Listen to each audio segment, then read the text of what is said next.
First off today, this is the fifth video that I've filmed daily in this new series, Dribbling, I've called it, where I'm filming a video pretty much. I'd never said it was going to be daily, I might have done briefly, but the point is just to get me to get better and better and better at articulating my thoughts and speaking on camera in particular, because sometimes what you think doesn't come out when you're talking on camera.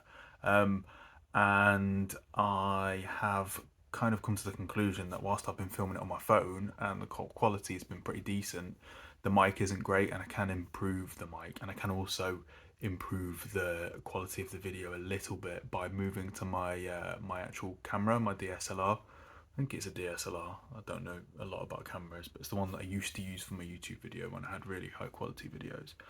So I'm going to move to that, I think, tomorrow. There's also going to be a scrolling video out this weekend, which I haven't thought up at all. But yeah, we'll see what that is. I'm sure it'll come to me tomorrow when I spend the mornings on Friday trying to figure out what my scrolling video is going to be, and then I create the fig jam. But I'm not here to talk about scrolling. What I want to talk about briefly today, because I just remembered it just then, and I've kind of forgotten about it considering it was a little bit traumatic, is that sort of in the lead up to my baby's birth, Stanley's birth, I found like a lump in my, just like underneath my nipple. Now I had put on a bit of weight, so I thought it's probably just fat, but it was odd, and they say you should get yourself checked out if there's any kind of change in shape and whatever, even if you're a man. And believe me, I googled, male breast cancer and stuff loads and loads of times, because I'm a catastrophizer. Whenever something happens, if I don't hear from someone for 4 hours, I mean like someone that I'm close to, someone that I message constantly, I will worry. So yeah, I was catastrophizing, and especially because it was unsightly. I was starting to get a little bit man booby down there. Particularly in one side. I think that's the thing they say, if it's in one side compared to the other, then you should particularly think about getting it checked out. So I put it off and I put it off. Stanley was born, and then I couldn't go to the doctors, and I couldn't go and I couldn't go, and it just kept building on me and building on me, and it was such a heavy weight on my mind. And eventually I went to the doctors, and they pretty much sent me for a scan straight away. They referred me, and I got the letter almost immediately, and it was quite a scary letter, because it said something about cancer in it. Like, it didn't say, but it said, this often these letters are sent out. I think the idea is you're being scanned for cancer, right? That is the main thing you're being scanned for, because they're not just going to scan for any reason.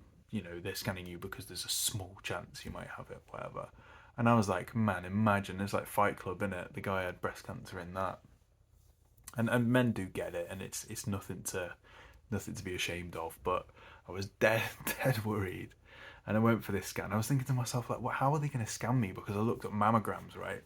And on mammograms they get like two metal plates, and they press it down over the breast, and they see inside somehow. I'm not sure whether it's infrared, as now I can't even remember what it's called. What I actually had, I didn't have a mammogram. Oh, ultrasound. There we go. Yeah, because I've had ultrasound before on my hip, because I've got a lipoma there, like a small fatty lump. Nice bit of detail there for you about my body. Um, and so I actually went for an ultrasound. But first up, I went in and I got examined by this doctor, and he sort of had a feel, and he was like, "Yeah, I think it's gynecomastia," that was my sensible conclusion that I'd come to. That was gynecomastia. Gynecomastia is like a thing that guys get, I think, when they have an excess. The body is producing an excess amount of estrogen. Often happens when you're a teenager, and because your hormones are all out of whack, and you get sort of man booby. And sometimes I think what happens is that they start off just as like fatty, like this fat, but if you have them for too long, I think they can actually become breast tissue. I mean, that's probably not scientific in any way, but I think that's what it is. Anyway, a lot of guys have it, and I think it causes a lot of pain, like pain for a lot of different young men. But I think maybe I had it when I was younger, but let me kind of stick with the thread. He examined me. I said it was. I think it's this, and I was like, yeah, that makes sense. Kind of what I thought it was when I wasn't catastrophizing. But then he said, I'll send you for an ultrasound. So go and sit in the waiting room. So I sat there, and obviously it's a breast clinic, right? So it's me and just tons of women. And not only did I feel silly because I was the only guy there, I was trying to be like a bit hard skinned about it, like, so what, whatever. And I kept myself to myself and I read my book and stuff.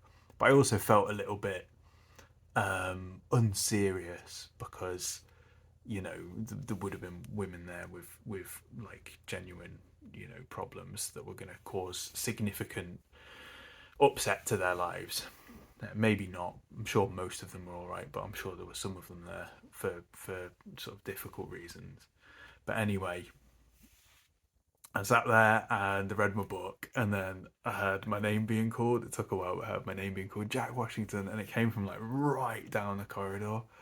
And obviously, it's a male name and it's a breast clinic. And so I got up and I started walking down this big long corridor, and every single head turned and looked at me. And actually, I just found it really funny, to be honest. And I went in, I was fine. It was just a very, very tiny bit of gynecomastia. I was worrying over nothing, and all is fine now. And it's kind of, I think it's gone as well, really, as well, now that I've lost weight.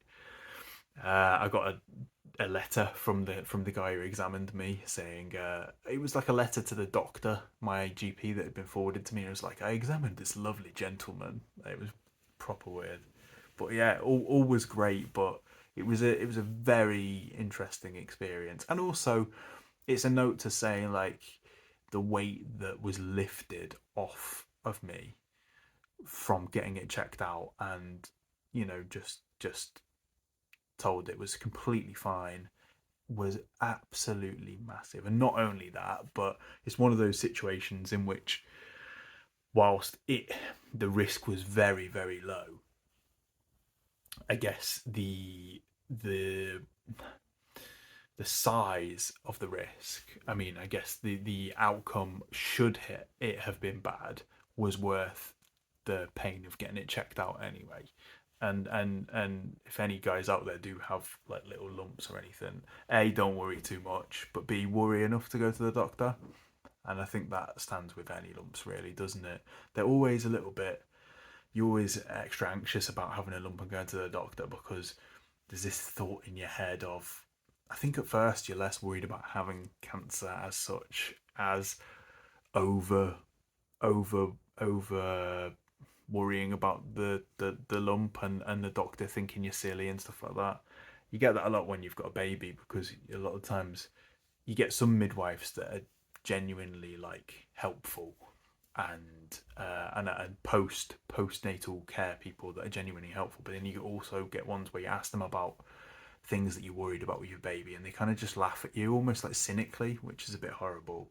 And it puts you off asking questions, which I don't think that's how medical professionals should be.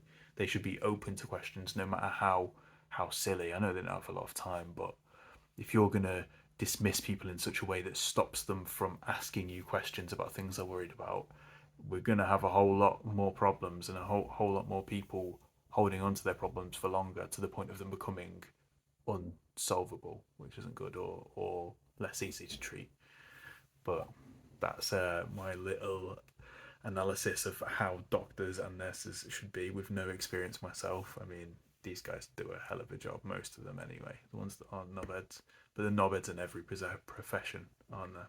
Anyway, leave it there. It's Thursday. Scrolling will come out at the weekend, I imagine.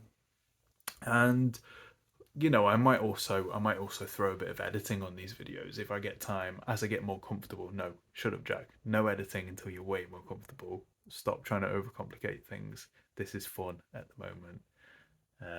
Yeah, cool.